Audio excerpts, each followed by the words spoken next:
And when I was, in my lowest points, God was there with me and sending me visions and inspiring me. And I remember sitting in the hospital at UCLA after having a mental breakdown, and there's documentations of me drawing a church and writing start a church in the middle of Calabasas. And even after that, I went and made the Life of Pablo album. I said, this is a gospel album.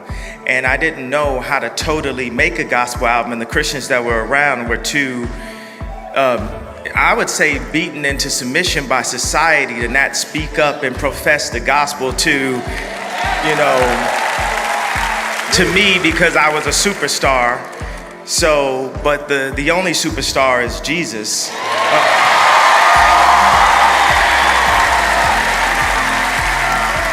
So as I sat there saying, I'm gonna make a gospel album, there were Christians that were there that were not. Excuse me, brother. I go into these streams of consciousness when I'm talking, and when you're speaking in the middle of it, it distracts me. I really appreciate the support, but I would like for everybody to be completely silent so I can let God flow through me as I speak to you guys today.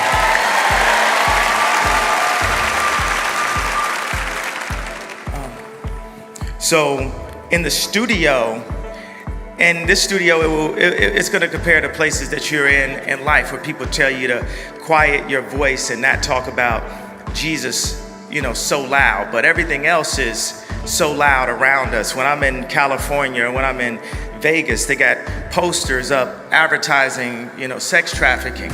Because if there's an advertisement for a strip club, that is advertising sex trafficking, because at the end of the night, when they close up, the manager says, how much traffic do we have? So if it's a man that's going through things with his family or going through things at work and he feels he has to go there, we all end up participating, whether it's the spirits that get advertised to us all the time. Alcohol they call it a spirit. So we get constant advertisement for spirits. We get constant advertisement for strip clubs and other things like that. But then we bring up the name of Jesus, we're told to be quiet that down.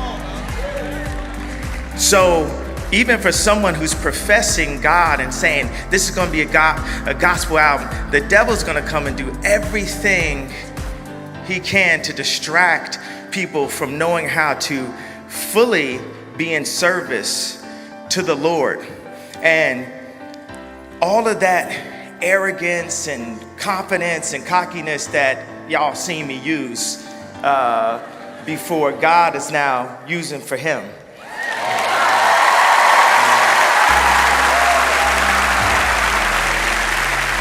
Because every time I stand up, I feel that I'm standing up and drawing a line in the sand and saying, I'm here in service to God, and no weapon formed against me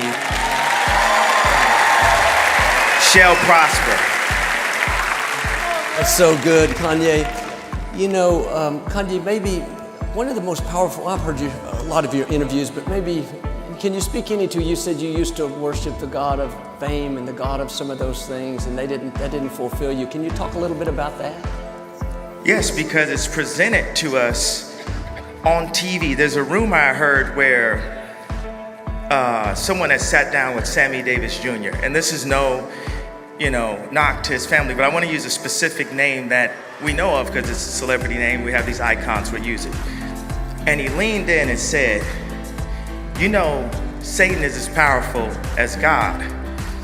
And that is the mentality that people have a lot of times when they're in service to fame, money, manpower. You start to feel like Satan is the most powerful.